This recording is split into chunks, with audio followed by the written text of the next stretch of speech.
Weidbruch, années 40-50. Tandis que l'Alsace panse ses plaies, un rythme ancestral reprend ses droits. L'agriculture, à cette époque, au-delà d'un métier, reste un pilier incontournable de l'existence. Si une vingtaine d'agriculteurs professionnels perpétuent la tradition paysanne, c'est bien la quasi-totalité du village, composée majoritairement d'ouvriers, qui, une fois le portail de l'usine franchi, retrouvent leurs champs, leurs potagers et quelques bêtes. Des sources précieuses d'autonomie alimentaire, la garantie d'une assiette pleine, un rempart contre l'incertitude. Voyage à travers les souvenirs des enfants ou adolescents qui ont grandi au milieu de ces champs, de ces étables et basses-cours, d'un passé tout juste révolu.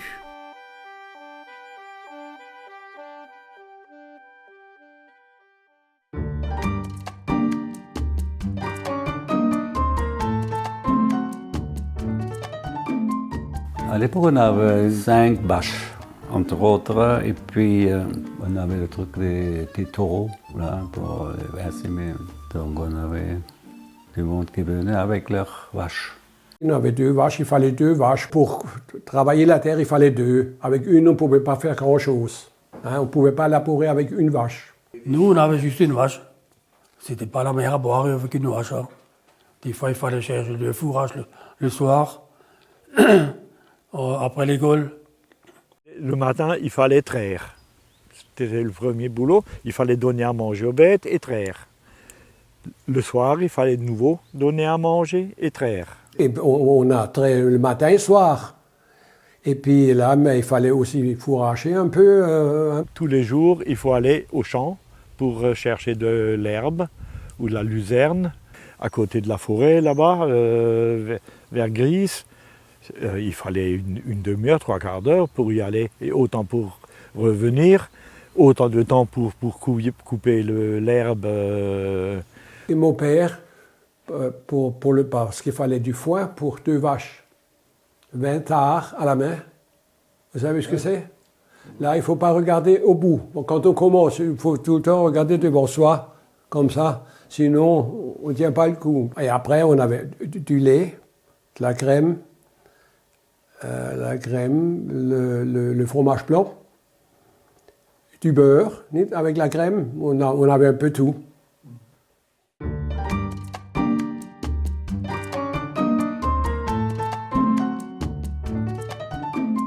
De 1er mai ou fin avril, on mettait les pommes de terre en terre et ensuite dès que les pommes de terre sortaient, il fallait les sarcler, ensuite il fallait les buter à la main. Donc souvent c'était des champs assez importants. Meine Großeltern haben Stickle gehabt, ja. Und wie wir Mädchen sind gewesen, haben wir mit gehen und haben Krummbeeren aufgehabt. On aidait à peu près à tout. Les betteraves, couper les betteraves, trouver Vrot. Dans les champs, là où il y avait les betteraves, on a des haricots ou alors la salade aussi. Choux blancs, choux rouges. J'avais du tapas, oui, des patates. Les cerises au printemps, enfin fin juin. Après les mirabelles, les quetch. Les pommes aussi, et puis avec les fruits autres, on faisait du schnapps. Ça, c'est toujours d'actualité. On avait même 2 champs de vignes. On faisait du vin aussi, qu'il fallait aussi nettoyer tout le temps. C'est vrai, on avait son petit bain là. On ne connaissait pas le vin de Bourgogne ni de Bordeaux. Hein. Ils faisaient du vin parce que ça picolait pas le soir, mais la journée, dans les champs, il fallait emmener à boire. Les hommes, ils avaient souvent une bouteille. Und das hat uns gefallen. Dann haben wir unser Fleischwurst mitgenommen von der Metz und Brot und Tomaten. Und das ist auch schön gewesen. Das hat uns geschmeckt. Und noch Kaffeewasser. Das ist Frühjahr gewesen. Und wenn noch Herbstzeit gewesen ist, haben wir Herbst mitgenommen. Moi, je me rappelle, les vendanges, souvent, j'étais déjà à l'école. Je rentrais de l'école et puis à 4h, 5h, toute la compagnie rentrait parce que souvent, il y a des amis de la famille qui participaient aux vendanges. Quand les vendanges étaient faites, c'était un peu la fête le soir. Au mois de septembre, quand il y avait le Besti, nous, on cueillait toujours les houblons. On chantait, voilà, en tout en cueillant. C'était bien.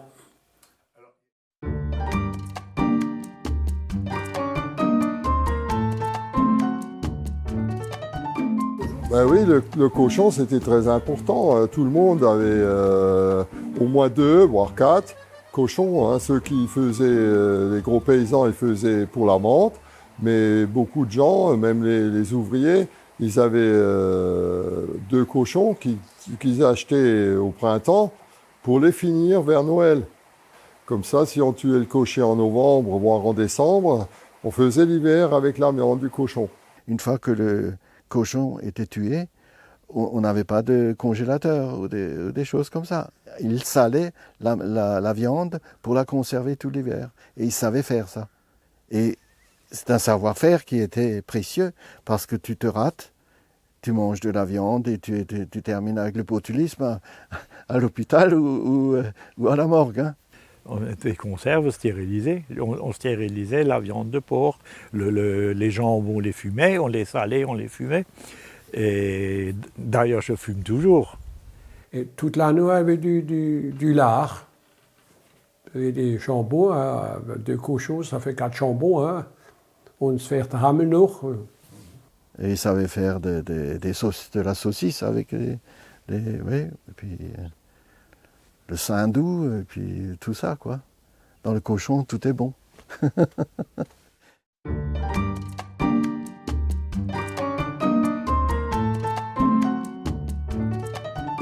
Autrefois, on ne mangeait que ce qu'on élevait. On avait quelques poules et puis quelques lapins. Ah oui, on avait des poules, des canards et tout ça. On a ramassé les épis dans les champs. Comme ça, on a fait des bouquets. Oui, parce qu'on n'avait pas de blé, alors on n'avait pas besoin d'en acheter. On avait 1 ou 2 champs de blé pour nourrir les poules et du maïs pour les canards et tout ça. Tout ça, c'était en autonomie, quoi. Et on mangeait les lapins et les poules et les canards, quoi. Ma mère, elle a fait le pain tous les 10-15 jours, hein, comme presque tous les autres.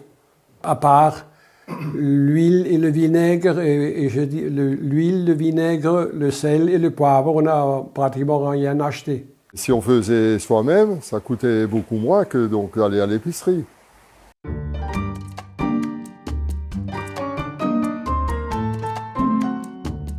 On n'avait pas les tracteurs, on avait les chevaux, ouais, on avait le charrue et ainsi de suite. On se baladait derrière la charrue, ouais, des après-midi, voilà. On semait à la main, on a pour faucher avec les chevaux. C'était assez pénible. Et on voit ça aujourd'hui par rapport. Hein. Le tracteur a été un palier surtout d'alléger le travail des agriculteurs de cette époque-là. Parce que donc de rouler en tracteur, c'est différent que de suivre un cheval toute la journée. Et derrière la charrue, par exemple, le tracteur il faisait ça tout seul. On avait une charrue 2 socs, comme on dit. Et ça s'était fait aussi beaucoup plus rapidement.